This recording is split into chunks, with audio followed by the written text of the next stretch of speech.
എന്തിനാണ് ഇട്ട് കൊടുക്കേണ്ട ഇടാ ഐസ്ക്രീം ഗുലാബ് ജാം ആരുടെ ബിരിയാണിയുടെ കൂടെ വിളമ്പിയത് ഞാൻ എന്തിനി എന്നാ അത് പിന്നെ എല്ലാരും ഓരോ പ്ലേറ്റ് വെച്ച് എടുത്തോണ്ട് പോയപ്പോ എനിക്കൊന്നും ഇല്ലായിരുന്നെന്നാ കൊടുക്കാൻ അങ്ങനെ ഒരു ഉണ്ട സാധനം ഇരുന്ന് ഞാൻ എടുത്തങ്ങ് വിളമ്പി എന്നാ.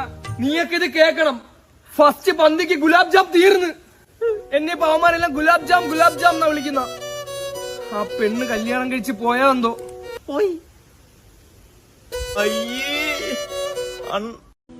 നീ പോ. 2 മീറ്റർ താടിയുള്ള നിങ്ങൾ ഒന്നാണ്. നീ ഞരമ്പ് വല്ലോ ആണോ? ഞരമ്പ് ചോദ്യം മനസ്സിലായില്ല. മനസ്സിലായ? ഞരമ്പല്ല ഞാൻ. ഇപ്പൊ മനസ്സിലായല്ലേ?